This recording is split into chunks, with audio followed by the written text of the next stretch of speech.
Hello everyone, Paul from Tuscan Tour Guide here. Thanks again for tuning in for another episode on art history. What I'd like to approach today and talk about today is a topic that most people don't consider, talk about, or even it doesn't dawn on them when they go to museums to look at paintings, especially. So we'll get into this in a second, but before that, I want to make sure that I remind you to subscribe down here in the bottom right-hand side and to go down below and give me the thumbs up. Appreciate that as well. And if you are liking the video and enjoying it and getting some pleasure out of this, I truly appreciate any of your contributions on my PayPal account. That you'll find the link down below as well. So let's get into it. Check this out. Blank piece of paper. So if I do this, I like to know, where exactly are you looking at right now? Where are you focusing on? Are you focusing on the black line? Are you focusing in the middle? Are you focusing around it? What exactly is getting your attention? Well, 99.999% of the people are focusing within the circle itself. That's because what our brains like to do is our brains like to distinguish things and put things in their place. So this is not a new thing. It's been going on for millennia, obviously, but we focus more on this when we do something in painting. So check out what happens 2,050 years ago in a villa that was made along the Tiber River in Rome. This gentleman was obviously very, very well off and made this fresco within his house. So it's a fresco of Dionysus there in the middle, but we don't care about much of what's going on in regards to any of these paintings that I'm going to be pointing out. It's the frame itself that really matters. We have two female figures on either side with wings, which is very hard to see, with their arms up, holding up. These are obviously painted on the wall. So it's all flat, obviously. But what our eyes do and what our mind does is it focuses within these architectural bounds or the actual frame itself, which is pretty neat. So this is 2,000 years ago in Rome. I'm going to jump into the Middle Ages now to 1333. This is in the Uffizi Gallery where I go and used to work before this COVID-19 pandemic hit. And this is from Simone Martini. It's pretty awesome because it's on wood, so it's panels of wood, tongue and grooved, animal glued together. And what they do is they incorporate, what he does is what he wants is he's incorporating the architecture of the painting with the painting itself. So it's all actually quite harmonic and it's all balanced. But there's two purposes for that. One, the frame itself is holding the panel still so it doesn't warp in time. But there's physical boundaries with these columns, with these serpentine columns going up. So everybody has their own space, which is kind of neat.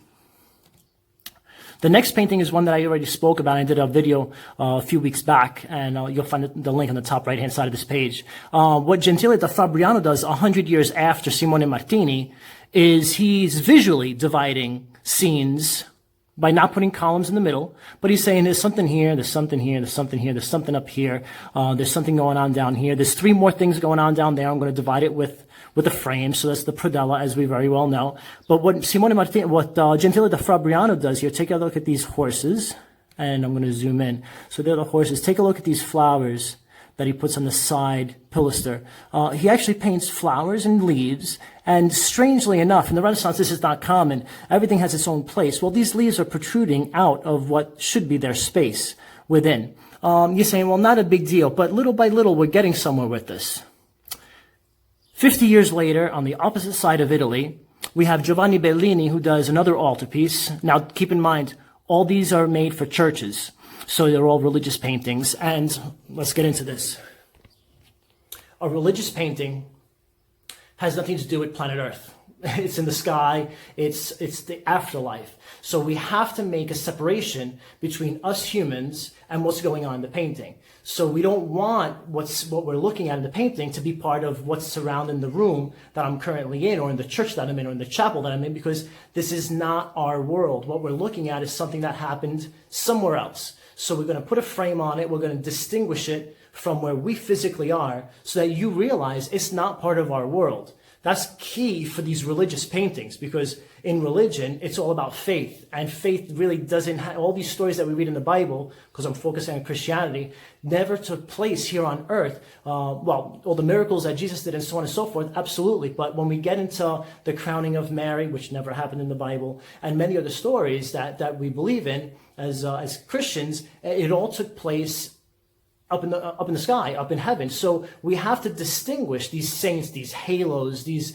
angels with wings that nobody's ever seen. So we have to distinguish it. So we put a frame around it saying, okay, this is somewhere else. This is not here on planet Earth. So let's get back into this altarpiece. Here we have 3 frames.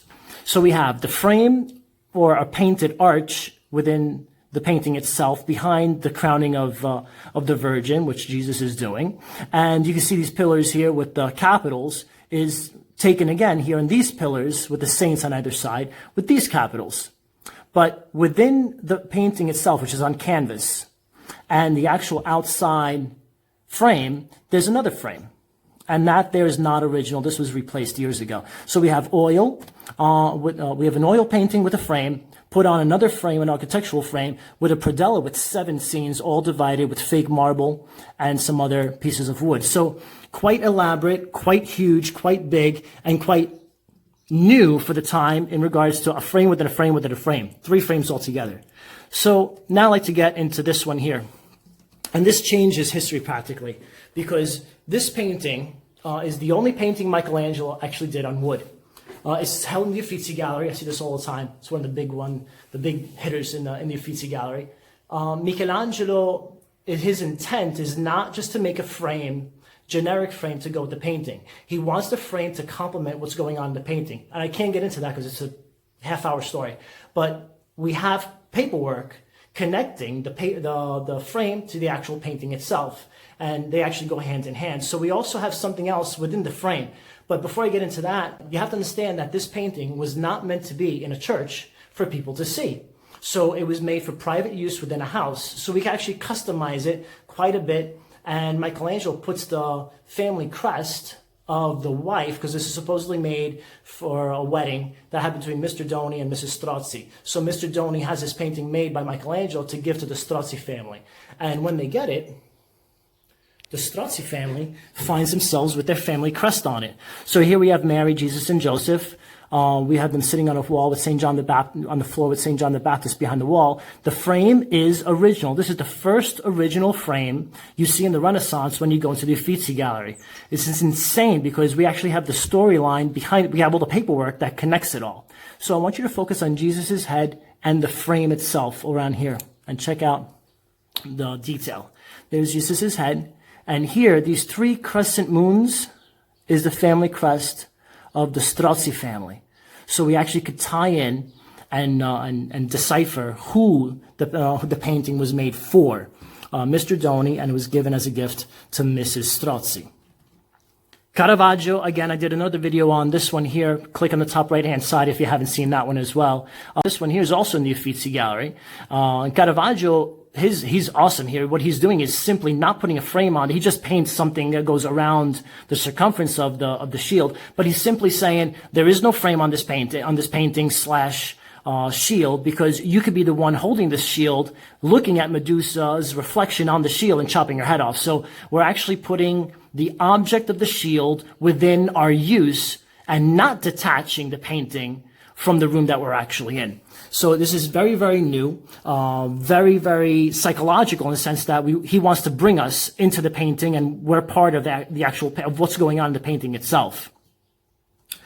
About 50 years later, up in Copenhagen, this is where this painting is, Cornelius Norbertus, he's doing something completely revolutionary.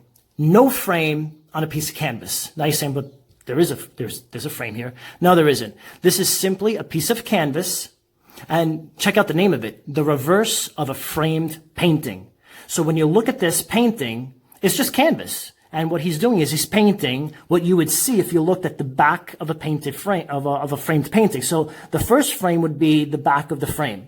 The second smaller frame would be the back of the canvas frame, and then you have a thumbtack with a number telling you the number of the painting with it, wherever this, whatever painting it is in whatever museum it is. But he's revolutionizing the whole idea that this is not about religion. This does not have a frame. This is actually in the room that you're in, regardless of where you are. I'm going to jump 200 years to the 1870s. This is in Madrid, made by a painter from Catalan, Pere Borrell del Caso. And the name of the painting is pretty awesome. But before we get into the name of the painting, no frame again. So what you're looking at, it looks like a frame, but that frame is actually painted onto the canvas. And there is no frame to it. And you have this kid coming out of that dark room in the background there. You need to understand that in the 1800s, there was a lot of criticism going on with paintings. So people love to criticize all these painters and what they were doing. Well, what Pera does is he names this painting Escaping Criticism, trying to get back with all those critics, saying that you're not going to have time to comment or criticize this painting because he's escaping all this criticism that's going on. This is considered the best optical illusion in painting in the world, practically. So it's pretty neat. Picasso. Picasso is, in his own world, and here he's in his own world as well, because what he makes is a collage. Some of it's painted, but some of it's collage as well, so it's glued on. And you also have the caning of the chair down below here, which is not painted actually. It's glued on. And what he does is he incorporates all this with a simple rope as a frame. So again, it's just becoming part of our room. It's made for private use, not for a church or a religious aspect. So it becomes part of us. So let's use everyday things, everyday objects. Dali in 1937 makes this one here. This is actually kind of neat. The couple with their heads full of clouds. He made two of these, very different within the painting itself. But this is a famous part that he does over here. It's a burning giraffe. What he uses is a simple golden frame for the silhouette of the two people. He could have eliminated it, but then it would have looked a little strange depending on which wall you put it on. So it picks up the taupish color with the sand, and it complements the silhouette. So again, we're not using this for religious aspects, but for home use, and he wants to distinguish it all with a simple frame. Last two paintings have nothing to do with the frame itself. So check out The Storm of the Sea of Galilee by Rembrandt. This was done in the 1600s. There's 12 guys on the ship with Jesus, and he's about to calm the storm so they could survive. And Vermeer's, again, in the 1600s, Vermeer makes the concert. We have a singer here. We have a guy playing, his back is to us, and here's the head of the lute, and this lady sitting down playing the harpsichord. Now, this is a great painting as well. Again, no frame. Well, it actually did have frames. But in 1990, March of 1990, there was probably the best heist ever in Boston, in the States, in Massachusetts. And this empty painting here, empty frame is where Rembrandt's Sea of Galilee went, and this one here is where Vermeer's concert went. What the Isabella Stewart Gardner Museum decided to do in Boston after that heist, it was March 18th of 1990. Two guys show up dressed as police officers. They go in, they take out 13 paintings, which these are the two of the 13. Vermeer's is worth about $200 million, or it was estimated to be worth that much money. So it's an insane amount of money. It was very well organized. They took 13 paintings, they fled, but they're still unknown. We don't know where they are. And what the museum decided to do is put a frame where the painting used to be and keep it empty to remind you of what was there. So the frame is still very important in a different way. So it's kind of interesting how frames still, to this day, distinguish what was there, what was in that frame within our head when you actually paid a ticket, went to a museum to see art that's not there anymore because of two fake police officers that heisted the museum. So I hope you like this video about frames. Most people don't talk about frames. They don't even consider the frame or acknowledge the frame when they go to museums. I had a lot of difficulty picking out which paintings I wanted to talk about, because you could go on forever and ever and ever talking about different paintings and different frames. So this is just a few. Maybe I'll do another one on a few other paintings that have very interesting frames. Once again, I thank you for having followed this episode. Make sure you subscribe down here.